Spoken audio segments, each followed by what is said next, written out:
자, 오늘은 당신이 믿고 있는 하나님은 어떤 하나님입니까? 라는 제목으로 하나님의 말씀을 나누도록 하겠습니다. 벌써 꽤 몇 년 시간이 지났어요. 2022년이었던 걸로 알고 있는데 날짜는 6월 22일이었습니다. 저에게는 좀 잊지 못하는 그런 날이었어요. 여러분들도 각각 되게 꼭 만나보고 싶다. 꼭 혹은 내가 닮고 싶다. 내가 존경한다. 이런 분들이 여러분들에게도 한두 분은 아마 있을 거예요. 저도 그런 분이 있어요. 제가 제일 존경하는 분은 목사님 가운데는 물론 정삼위 목사님이시고 그 다음으로 이제 여러 목사님들이 있는데 그 중에 한 분이었어요. 여러분 전북 진안이라는 곳이 있는데 여기서 차로 쉬지 않고 달려도 한 3시간 반 정도 걸리고 중간에 쉬었다가 가면 거의 4시간이 걸리는 그런 거리였어요. 근데 제가 이분을 만나기 위해서 그렇게 월요일 아침부터 운전을 해 갔습니다. 바로 이분입니다. 여러분들이 아실지 모르겠어요. 저분이 이재철 목사님이라는 분이에요. 제가 개인적으로 참 존경하고 저분의 책도 읽고 저분 때문에 제가 사실 목회자가 되기도 했어요. 그런데 실제로 제가 가서 이렇게 만나서 대화를 하고 얘기를 나눈 적이 없었어요. 늘 흠모하는 분이었는데 저분이 이제 은퇴를 하시고 지방으로 내려가셨어요. 시골로.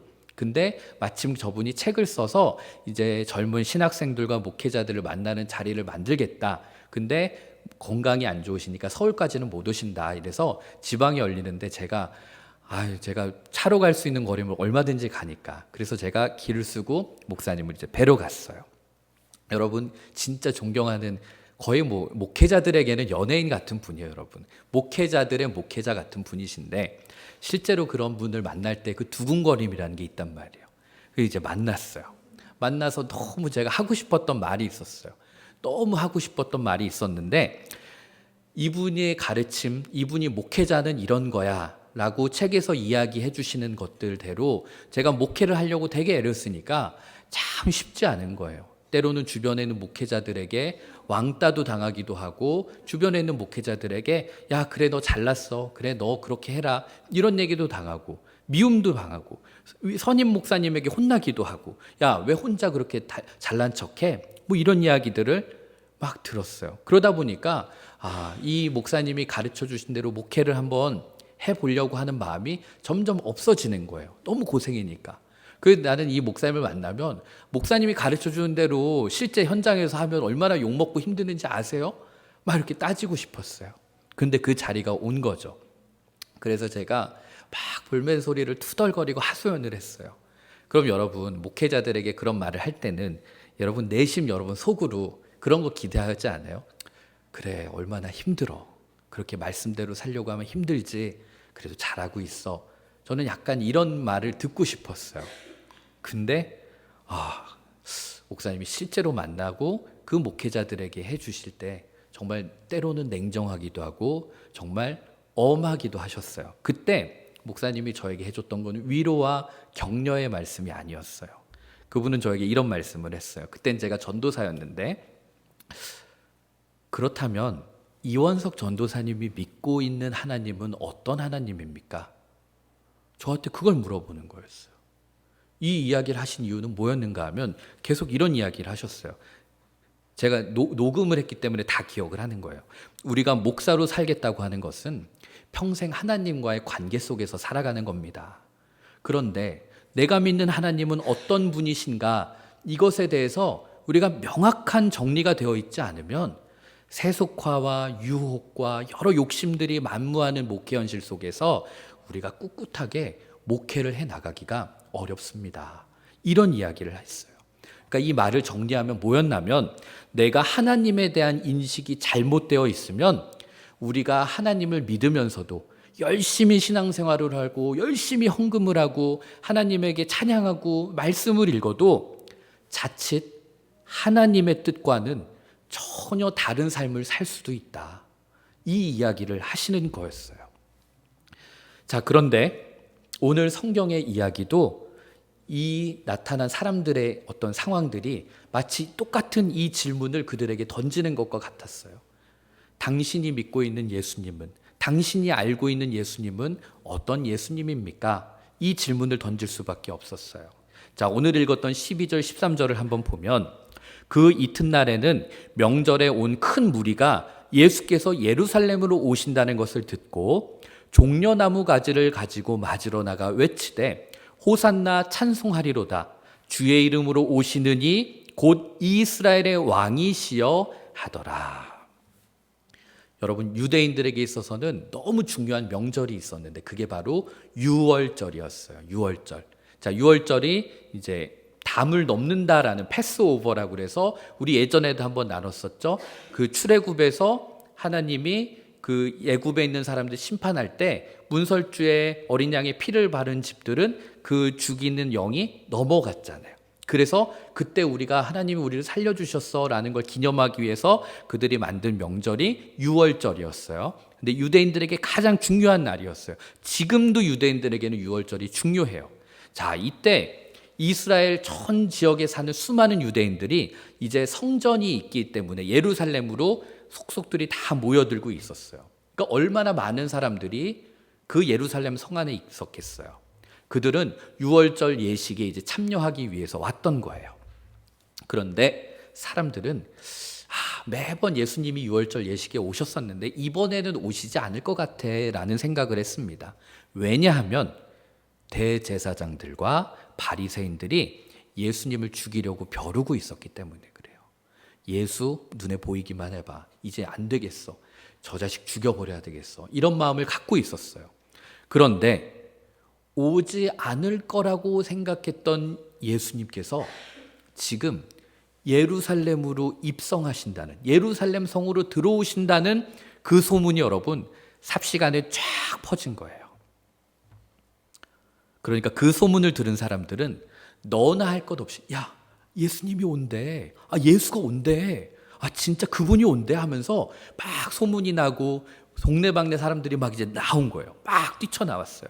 그림을 보여주세요. 예루살렘에 예수님이 들어오는데 이것을 환영하기 위해서 사람들이 모인 거였어요. 그들이 무엇을 흔들고 있죠, 여러분? 종려나무 가지를 막 흔들고 있었어요. 이거 왜 흔들었냐면 여러분 당시에 이 종려나무는 승리의 상징이었어요. 승리. 당신은 위대한 승리자입니다. 이런 뜻이었어요. 그래서 고대 사회나 이 당시 이 지역에서는 전투에서 승리하고 돌아오는 장군이나 왕에게 사람들이 막 종려나무를 흔들었던 거예요.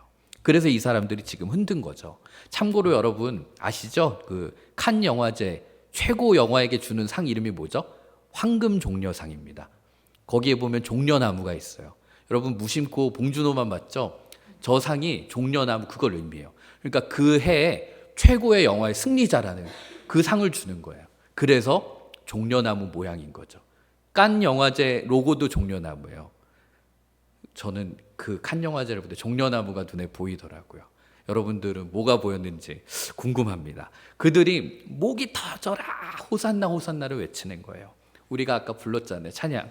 호산나가 구원하여 주옵소서. 우리를 좀 구원해 주십시오. 이런 뜻이었어요. 당신이야말로 진짜 우리들의 구원자입니다. 이런 뜻.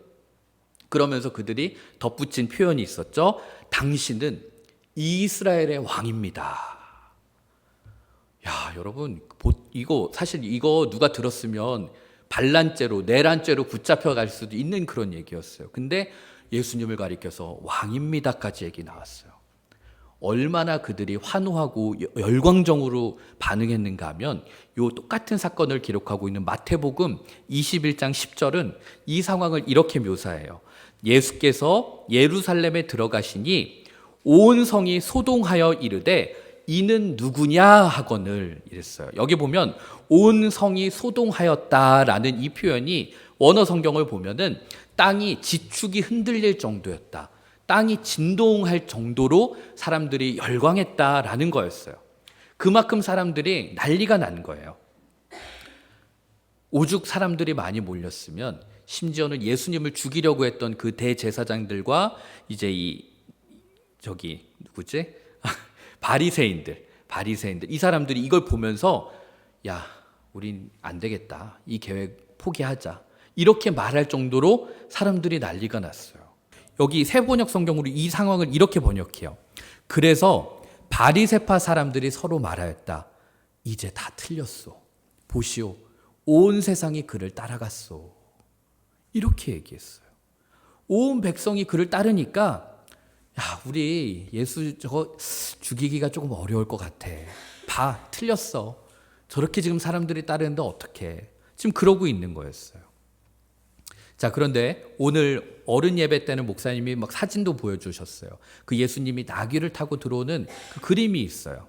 자, 그런데 우리가 이 예수님이 나귀를 타고 들어오는 그 모습을 우리가 한번 자세히 살펴볼 필요가 있습니다. 여러분, 나귀를 타고 오신 예수님의 그 모습이 조금 우스꽝스럽지 않으세요? 약간 좀 말을, 백마 이런 거. 여러분, 이단들은 다 백마를 타더라고요. 저 이만 이런 사람들도 백마고 다 백마 합성을 하더라도.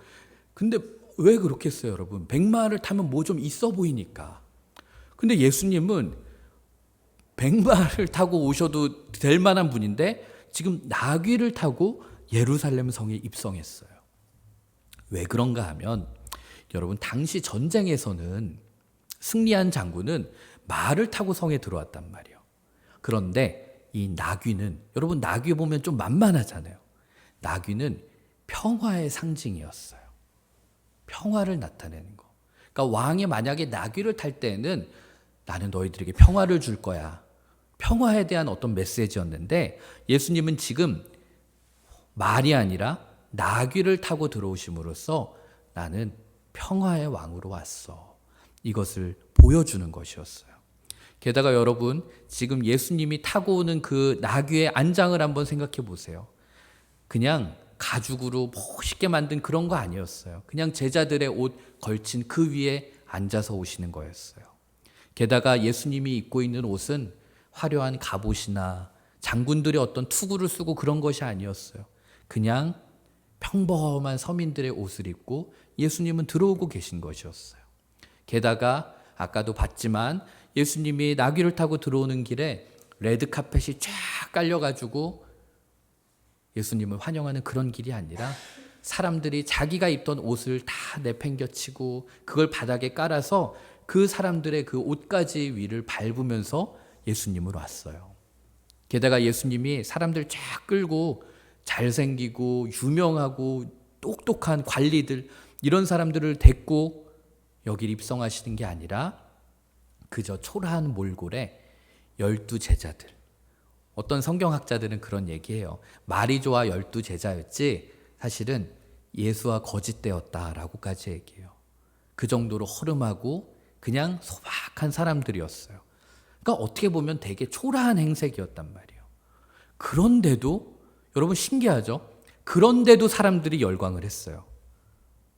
왜 예수님한테 이토록 열광을 했는가? 그게 17절, 18절이 이렇게 설명해 줘요. 나사로를 무덤에서 불러내어 죽은 자 가운데서 살리실 때 함께 있던 무리가 증언한지라. 이에 무리가 예수를 맞음은 이 표적, 이 기적 행하심을 들었음이러라. 여러분, 오늘 이 사건이 일어나기 몇 주 전에 예수님께서 죽은 지 나흘이나 되는, 하루 이틀 사흘 나흘 4일이나 되는 나사로라는 사람을, 죽었는데 이 사람을 살리는 기적을 예수님이 일으키셨거든요. 여러분, 이 소문이 온 이스라엘 전역으로 쫙 다 퍼진 거였어요. 야, 죽은 사람을 살리셨대. 그래서 지금 여기 나와 있는 사람들이 모두가 나와서 예수님께 열광한 것은 예수님을 주님으로 고백하느라고, 예수님을 정말 나의 주로 고백하고 따르겠다라는 그런 열광이 아니라 그저 그 기적에 대한 이야기, 그냥 그거였어요. 그들이 지금 환영하고 기대하고 있는 것은 진리가 되시고 생명이 되시고 우리들의 구원자가 되시는 그 예수님이 아니었다는 거예요. 그들이 열광했던 것은 그저 자기의 욕망을 충족시켜 주기 위한, 나의 문제를 해결해 주시기 위한 그냥 예수님의 그 능력 그 자체였습니다. 그러니까 결국 그들이 열광했던 건 예수님이 아니라, 복음이 아니라 자기의 욕심이었고 자기의 욕망이었고 자기의 본능이었고 자기의 이기심이었다는 거예요. 결국 그들은 진짜 예수님을 바라본 것이 아니라 자기의 욕망으로, 자기의 욕심으로 만든 허상을 보면서 열광했던 거예요. 그러나 여러분, 그들의 기대와는 전혀 다른 모습을 예수님이 보여줘요. 그들은 죽은 자를 일으키시고 우리들의 문제를 해결해 주시는 그런 예수님의 모습을 원했는데, 예루살렘으로 들어온 예수님은 전혀 그들의 욕망을, 그들의 바람을 채워주지 않았어요. 결국 어떻게 되죠? 그들이 그토록 목이 터져라 환호했던 그 호산나, 예수님 우리의 구주입니다, 우리의 구원자입니다 외쳤던 그들이 불과 닷새 금요일 아침 예수님을 십자가에 못 박으라고 또 한 번 열광하면서 외치는 사람들이 돼요. 참 신기하죠. 막 호산나를 외치면서 열광했던 그 함성이 여러분 채 가시기도 전에 5일도 안 되죠. 그 5일 후에 금요일 아침에 예수를 죽이라고 소리치는 군중으로 바뀌어버린 거예요. 너무 어리석고 너무 답답한 모습이죠. 그런데 여러분, 이 모습은 사실 오늘 우리들의 모습은 아닌가, 우리가 한번 생각해 볼 수 있어야 돼요. 여러분들은 그렇지 않으실 것 같아요. 근데 저를 두고 얘기할게요. 제가 예수님을 믿고 제가 하나님께 기도하고 부르짖을 때 내가 원하는 꿈이 있어요. 내가 원하는 야망도 있고, 내가 원하는 소원도 있고, 내가 원하는 돈도 있고, 내가 예수를 믿어서 내가 좀 출세도 하고 잘 풀리고 인생의 문제가 해결이 되고 내가 좀 건강해지고 내 조카들이 잘 되고, 이런 거 얘기할 때 우리가 예수의 이름을 간절히 부르고 외치고 우리가 찬양하지만, 만약에 예수님이 너는 그 길이 아니야, 너는 부의 길이 아니라 가난의 길로 가야 돼, 너는 성공의 길이 아니라 낮아짐의 길로 가야 돼, 너는 사람들의 박수의 길, 환호의 길이 아니라 사람들에게 왕따가 되기도 하고 때로는 손가락질을 당해야 돼, 그 길로 예수님이 저를 이끄실 때 저는 그때 예수님을 십자가에 못 박고 있던 그런 모습이었습니다. 여러분, 우리가 어차피 여러분 이 자리에 와서 예수 믿겠다고 마음 먹은 거잖아요. 그러면 우리가 진정한 그리스도인, 정말 예수님을 제대로 믿는 참된 제자가 되기를 원한다면 이 고난주간을 맞이하면서 우리가 제일 먼저 해야 될 일은 나의 욕망과 나의 야망과 나의 욕심, 나의 본능을 오늘 십자가에 먼저 못 박을 수 있어야 됩니다. 갈라디아서라는 성경책을 보면 5장 24절에 이런 말씀이 있어요. 그리스도 예수의 사람들은 육체와 함께 그 정욕과 탐심을 십자가에 못 박았느니라. 여러분 가운데서도 액세서리로 십자가 목걸이 걸고 다니는 친구들이 있을 거고, 제가 인스타에 봐도 전혀 예수님과 상관이 없지만 십자가 목걸이는 열심히 메고 있는 여자들이 있어요. 우리는 왜 십자가를 목에 메고 다닐까요? 솔직히 십자가의 모양이 예쁘세요, 여러분? 그렇게 목에 메고 다닐 정도로 그렇게 예쁜가요? 잘 한번 생각해 보세요, 여러분. 십자가는 우리야 십자가를 보면서 뭔가 사랑과 이런 걸 떠올리지만, 사실 고대 로마 사형제도 중에 가장 악한, 가장 극악한 사형 방식이 원래는 십자가였어요. 그러니까 로마 사람들이 요즘 여러분들 십자가 목걸이 하고 다니는 거 보면 왜 저래? 이럴 거예요. 여러분들이 목에다가 단두대 칼 이렇게 걸고 다닌다고 생각해 봐요. 저 혐오, 저 왜 저러지? 이런 똑같은 거예요. 근데 우리는 십자가를 목에 걸기도 하고 벽에 걸기도 하고, 참고로 목사님네 엄마는 옛날 집에 방마다 다 십자가가 막 있었어. 왜냐하면 뭐 십자가 좋아서가 아니라 선물이 하도 들어오니까. 여러분, 십자가라는 거 우리가 잊지 말아야 돼요. 그리스도인으로서 우리가 십자가를 목에 걸고 다니고 십자가를 벽에 걸고 붙이고 하는 거는 단순히 액세서리로 예뻐서가 아니에요. 매일매일 나를 좀 힘들더라도 나를 십자가에 못 박겠다라는 그런 각오인 거예요. 왜 우리는 십자가에 못 박아야 되는가 하면 그래야만 내가 가지고 있었던 예수님에 대해서 왜곡되고 잘못된 허상이었던 생각들을 죽이게 되고 진짜 성경이 말하는 구원의 길로 인도하는 예수님을 만날 수 있는 길이 그 십자가의 나를 매일매일 못 박는 것. 그게 유일한 길이기 때문입니다. 제가 서두에 얘기했던 이재철 목사님이 하셨던 책의 인용구였어요. 제가 오늘 가져왔는데 오늘은 제가 그거 읽어드림으로 오늘 예배를 마치도록 하겠습니다. 나를 못 박는 자는 더 이상 주님을 못 박지 않습니다. 나를 못 박는 자는 그리스도 안에서 참된 생명의 삶, 새로운 진리의 삶을 살 수 있습니다.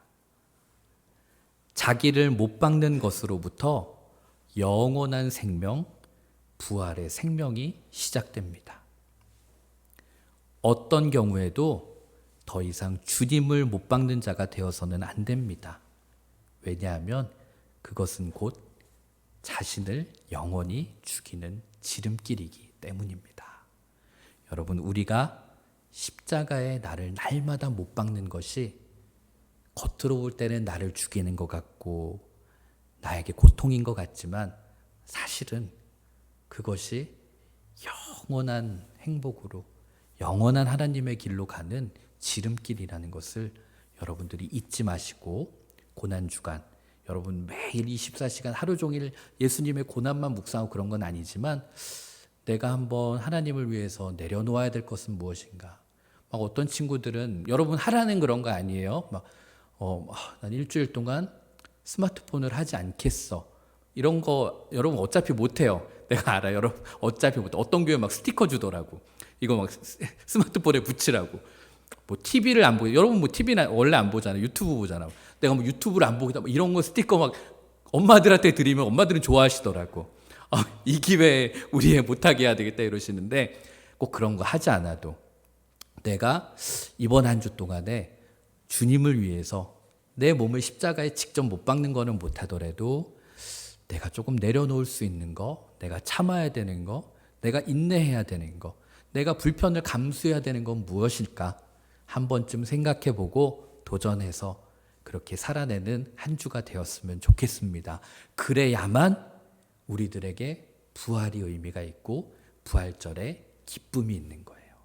내가 부활절이 됐는데도 기쁨이 없고 아무것도 없다? 감흥이 없다? 그럼 여러분 고난주간을 충실히 살아내지 않았다라는 증거이기도 해요.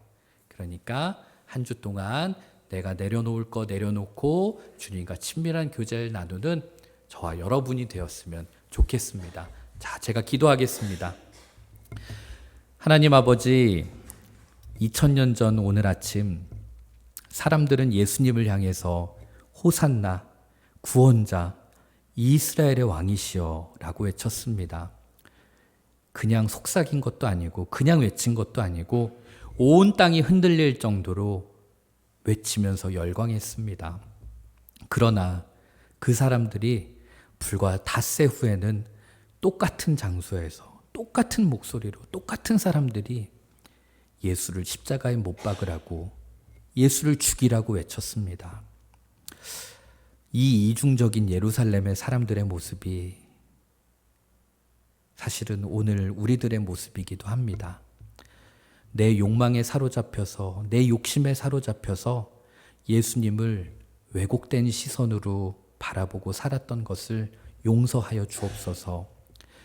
내가 하나님 자리에 올라앉아서 마치 하나님을 내 욕망의 도구로 내 성공의 도구로 마치 알라딘 요술램프에 지니같이 부려먹으면서 도깨비 방망이처럼 생각하면서 내 욕망, 내 원하는 것을 이루기 위한 도구로 여겼던 우리들의 죄악을 용서하여 주옵소서. 그럼에도 내가 가장 바르고 착하고 잘난 그리스도인이라고 스스로 착각하며 살아왔던 우리들의 어리석음을 용서하여 주옵소서. 주님, 고난주의를 시작하면서 나의 정욕과 탐욕을 미련 없이 십자가에 못 박을 수 있도록 우리들에게 힘을 주시옵소서. 그리하여서 진짜 예수님을 우리 친구들이 똑바로 보고 참된 길이요 진리요 생명이신 예수님을 제대로 알고 믿고 따라가는 저희가 되게 하여 주옵소서.